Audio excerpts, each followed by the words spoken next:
Hi, my name is Sue. I met Stephen in May of '89. I figured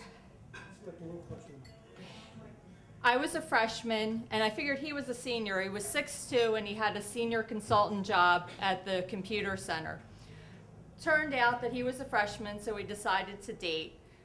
A couple problems. We were in school in May, and we were going to be in school in June, and then we wouldn't be in school again until March. So that was a long time to try to do a long-distance relationship. Second problem was he lived in New Jersey, I lived in Pennsylvania. At that point, the phone calls were still pay by the minute. So there were a few challenges there. So again, we decided to date. I gave him directions. I lived in Drexel Hill in Delaware County, and I gave him directions from Philadelphia. I told him, take Chestnut Street out of the city and you'll be fine. Well, turns out Chestnut Street is a one-way street going into the city. So he figured it was an intelligence test. And he passed. Turns out, I told him, well, if you got there and didn't get mad at me, we're good. So he passed that test, but in reality, I just made a mistake. So then we continued on dating. We walked down the graduation aisle June 20th, 1993. Then we got married the following month. Who would have thought much could happen between June and July?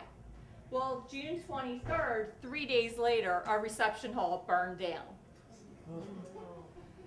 By 4th of July weekend, we had a new reception hall. So we're all set, everything's fine.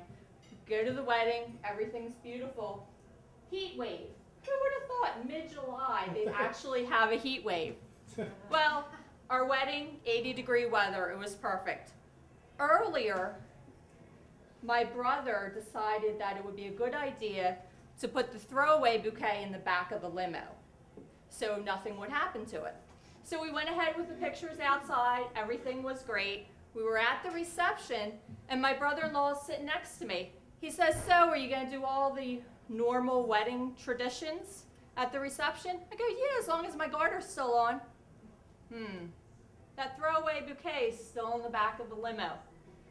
So my maid of honor comes to the rescue. She calls the place. They're able to bring it over, and everything's fine. But that's not the first problem that she had to solve that day.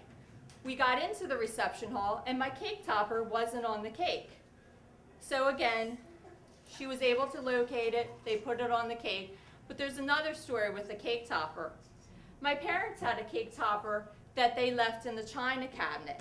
Every time you went to open this china cabinet, it would rattle a little.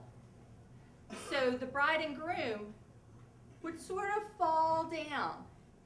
And after a while, the groom didn't have a nose on it. So I was going to solve that problem. The wedding cake topper was safe. I put it on my dresser. No problems there. It survived a move. Everything was fine. It didn't survive my cat. One morning, we woke up to a crash. Turns out, the cat had jumped onto the dresser. Paws got caught on the lace table runner. Everything came crashing down, including our cake topper. Now, if I look through the pieces, I'm sure that nose was still on there, but there was no way to repair it. So I decided to keep the cat and the husband, and we've been married 25 years this year. Thank you.